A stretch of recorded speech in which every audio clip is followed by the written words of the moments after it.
entering Techfestcon into the beginning of your wonderful journey to reach your dreams. We invite you to experience education in a faith Islamic environment. Come, study at a campus dedicated to the exclusively to those at Malakpet and Tolichopi. With NEET and IIT JEE mains integrated coaching, equipped with smart classrooms to meet the aspirations of today's tech-savvy students, it also boasts of state-of-the-art fine flats and high-tech computer lab.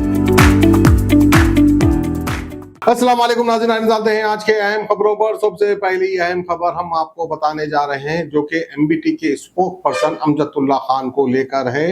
Humayun Kabir, जो कि हम मलून भी कह सकते हैं, जो कि मुसलमान कौम का सौदा करने वाला था वेस्ट बंगाल में बहरहाल जो है उसका एक स्टिंग ऑपरेशन हुआ, उसमें वो पकड़ा गया। अपने मुंह से उसने कबूल लिया कि जो है वो 1000 करोड़ मांगना था ममता बनर्जी को हराने के लिए। उसके बाद जो है उसकी वीडियो वायरल हो गई। उसके बाद सब लोग जो है लोग उसको देखते ही भागने लगे। ऐसा भागे मानो कि दीवाने कुत्ते को देख के भागता है।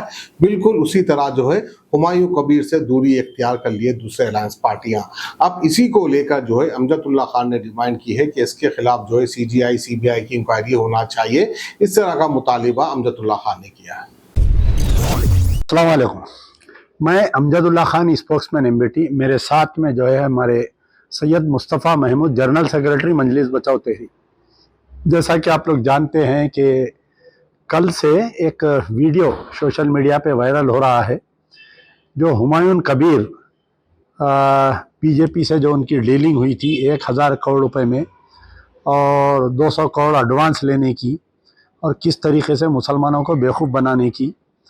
ये जो बंगाल में इलेक्शंस हो रहे हैं, 294 सीट्स का जो वेस्ट बंगाल में इलेक्शन हो रहा है, 23 अप्रैल और 29 अप्रैल को इलेक्शन पोलिंग है और 4 मई को जो है इसकी गिनती होने वाली है। तो बीजेपी जो है दुनिया की लाख कोशिश कर रही है कि वेस्ट बंगाल से ममता बनर्जी, तृणमूल कांग्रेस की चीफ को हटाने के लिए। तो इस कोशिश में जो है ये लोग एक साजिश किए थे कि हुमायूं कबीर जो पहले टीएमसी में था, पहले कांग्रेस में, फिर टीएमसी में, फिर बीजेपी से भी इलेक्शन लड़ा था, अपने एक पुराने खिलाड़ी को निकालकर उसके ज़रिए एक पार्टी फॉर्म करके बाबरी मस्जिद बनाने का वादा और पूरे हिंदुस्तान से।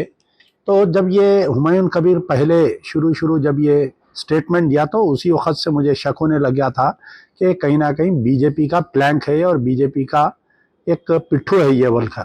क्योंकि आप अंदाज़ा लगाइए, अगर आप काम करते हैं तो इमीडिएट सेंट्रल गवर्नमेंट एनआईए को लगा देती, ईडी को लगा देती उसके पीछे। लेकिन यहाँ पर यह हो रहा था कि उत्तर प्रदेश, बिहार, मुख्तलिफ रियासतों से लोग ईंट लेकर पैदल वेस्ट बंगाल की तरफ आ रहे थे और वेस्ट बंगाल में भी मुख्तलिफ जगह पे से। तो पुलिस को रोक नहीं रही थी। इसका अंदाज़ा हो गया था कि कहीं ना कहीं ने बीजेपी का एजेंट है। अब यहाँ पर आइए, सबसे बड़ा जो खेल हुआ कि असदुद्दीन ओवैसी जो एआईएमआईएम के सदर है, जिनको पुराना एक लेबल है कि ये बीजेपी की बी टीम है और हिंदुस्तान में गली गली फिरकर सेकुलर वोटों को और ख़ास तौर पर मुस्लिम वोटों को डिवाइड करते हैं।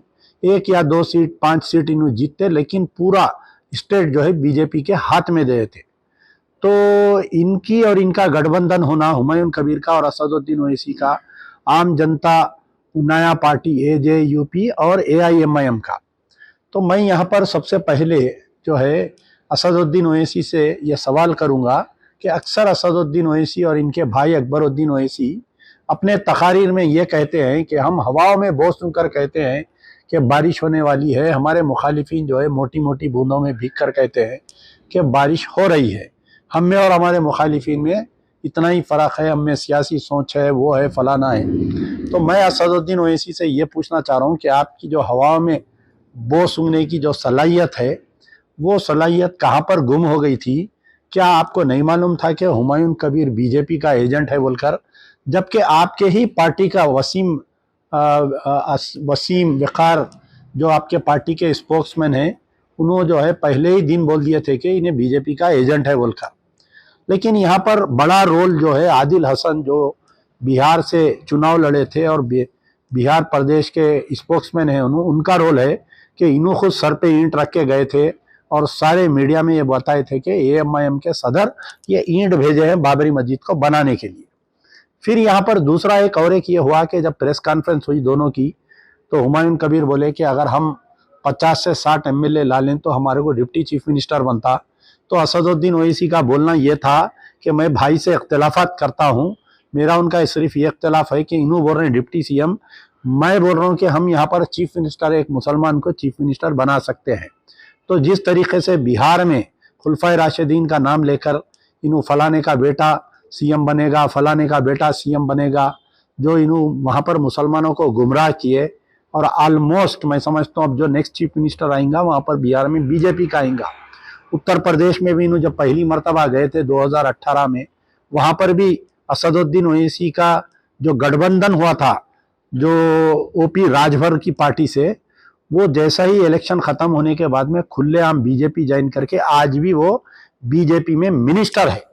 तो यहाँ पर उन तमाम उलमा मशाइखीन जो असदुद्दीन ओवैसी की, ख़ास तौर पर जो तेलंगाना के हमारे जो उलमा मशाइखीन हैं, मेरा उनसे सवाल है कि जब उत्तर प्रदेश में जिसके साथ गठबंधन करके इलेक्शन लड़े थे उन्हें बीजेपी में चले गया, जब वेस्ट बंगाल में जिसके साथ गठबंधन करे उसका तो पूरा स्टिंग ऑपरेशन बाहर आ गया, तो हमारे तेलंगाना के उलमा मशाइखीन क्यों खामोश है? हर इलेक्शन में अंधाधुन, इनकी मजबूरी बोलिए या इनका सियासी सूझबूझ नहीं रहना बोलिए, ये लोग मजलिस की अंधाधुन तायीद करते हैं।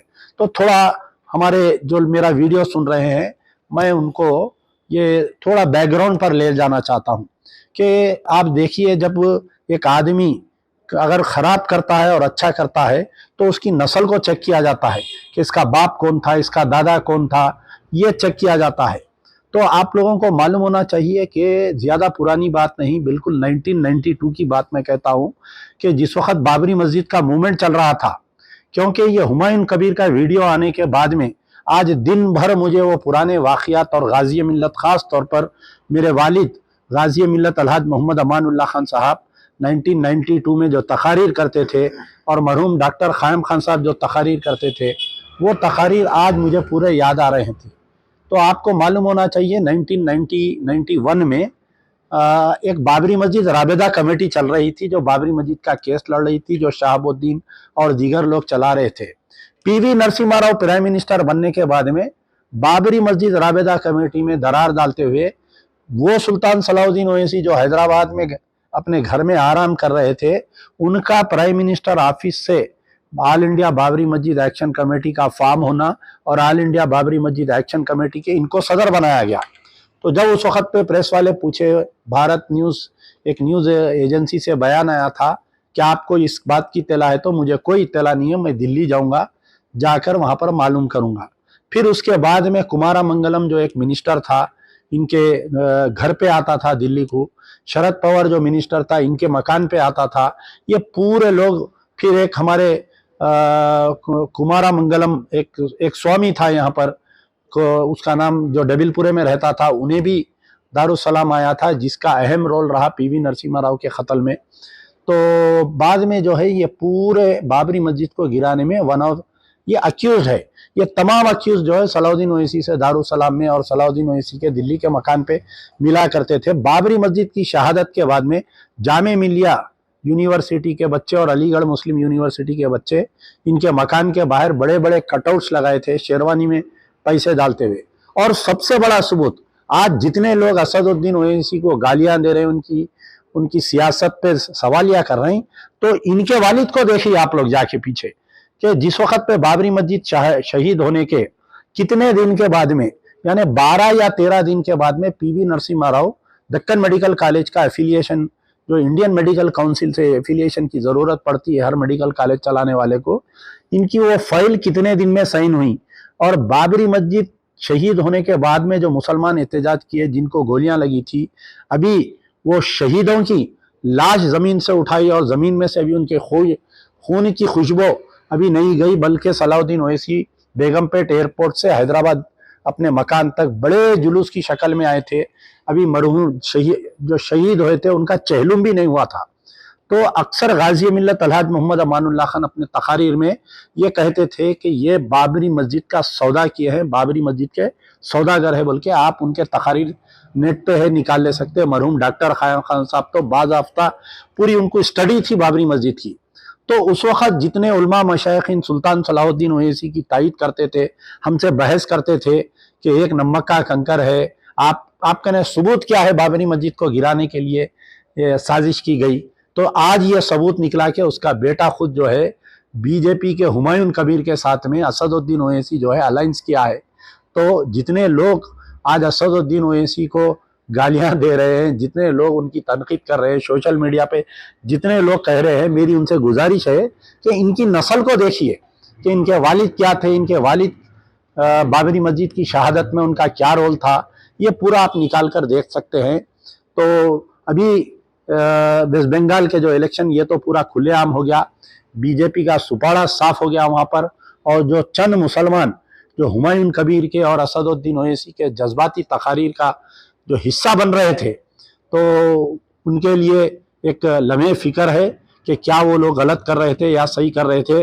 लेकिन हुमायूं कबीर के साथ साथ सबसे बड़ा अगर कोई मुल्जिम है तो वो है असदुद्दीन ओवैसी, दूसरा अगर कोई है तो आदिल हसन, तीसरा अगर कोई है तो हुमायूं कबीर है। ये लोग तमाम की तहकीकात करनी चाहिए। और मैं हमारे सदर जमहूरिया हिंद और chief justice of India supreme court से मेरी गुजारिश है कि इस स्कैंडल की जो है अपनी ज़ेरे निगरानी, चीफ जस्टिस के ज़ेरे निगरानी एक तहकीकाती इंक्वायरी निकलना चाहिए, चाहे वो NIA से कराइए, चाहे वो ED से कराइए, चाहे वो CBI से कराइए। तो यहाँ पर यह है कि Humayun Kabir is the very smallest person, एक छोटा आदमी है जिसको 30, 40, 50 सीट लड़ाने के लिए उसको जब बीजेपी 1000 करोड़ ऑफर कर सकती है और 200 करोड़ एडवांस दे सकती है, उस दल्लाल का सोचिए जो सारे हिंदुस्तान में फिर के बीजेपी को फायदा पहुंचा रहा है, तो उस दल्लाल को कितने हजारों करोड़ नहीं मिले होंगे। उस लंबू दल्लाल का सोचिए कि जिसका बाप दल्लाल था और इन्हें भी दल्लाल है। बीजेपी बाबरी मस्जिद को शहीद कराने में इसके बाप का हाथ रहा और इसका भी हाथ है। आज जो पूरा बीजेपी में, आज उत्तर प्रदेश में जितनी मॉब लिंचिंग हो रही है उसका राज जिम्मेदार ये दल्लाल है। आज जितने मकानों को बुलडोजर लगाकर तोड़ा जा रहा है उसका राज जिम्मेदार ये दल्लाल है। और दिल्ली में जो हालिया में जो कत्लेआम हो रहा है, नौजवान बच्चों को मार दिया जा रहा है, घरों को बुलडोजर लगाया जा रहा है, उसका राज जिम्मेदार, क्योंकि बीजेपी में, दिल्ली में भी बीजेपी को इख्तियार पे लाने में इसका बहुत बड़ा हाथ है।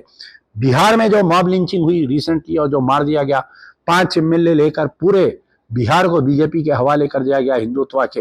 तो जितने लोग इसकी सपोर्ट कर रहे हैं, जितने लोग यानी जो सियासी शऊर रखने वाले, बड़ी बड़ी जमातें, उलमा, मशाइखीन अल्लाह के दरबार में सबको पूछे इस दल्लाल का जो साथ दे रहे हैं। तो अल्लाह से दुआ है कि अल्लाह ताला जिस तरीके से हुमायूं कबीर का वीडियो बाहर आया है, अल्लाह ताला अन करीब इस दल्लाल को, बाप बेटे जो है अक्सर अमानुल्लाह खान को और मजलिस बचाओ तहरीक को बीजेपी के एजेंट बोलते थे, आज अल्लाह तुमको जलील कर रहा है। ये बाप बेटे को आज पूरा पिक्चर क्लियर हो गया, बाहर आ गया कि असदुद्दीन ओवैसी हुमायूं कबीर के साथ है बोलकर।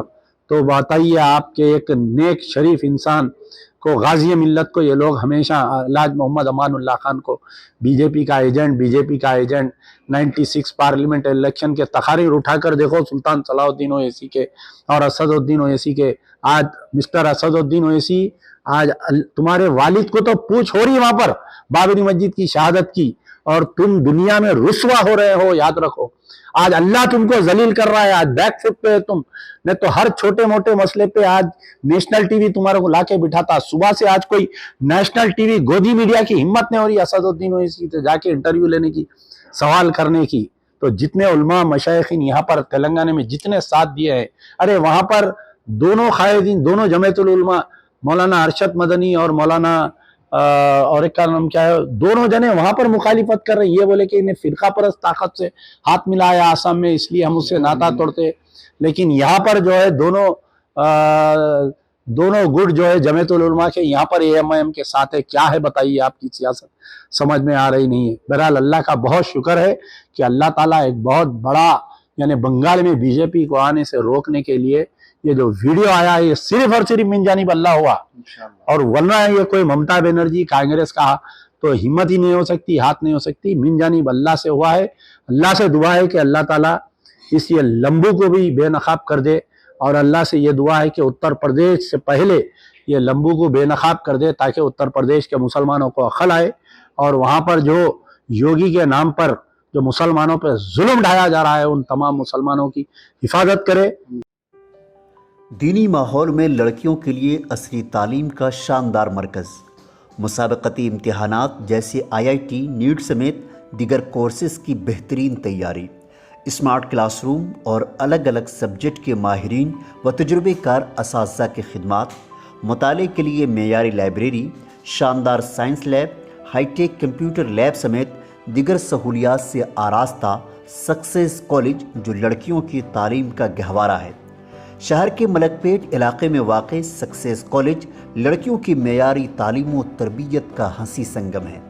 सक्सेस कॉलेज की हर तालिबा अपनी कामयाबी की सीढ़ियां तय करके तरक्की के आसमानों को छू रही हैं। मलकपेट में वाक़ सक्सेस कॉलेज सिर्फ लड़कियों की तालीम के लिए मुख्तस है। MPC और BPC के लिए नशिस्तें महदूद हैं। इंटीग्रेटेड कोचिंग का भी नज़्म है। सक्सेस कॉलेज का इंतखाब करें और अपने बच्चियों के मुस्तकबिल को रोशन बनाएं।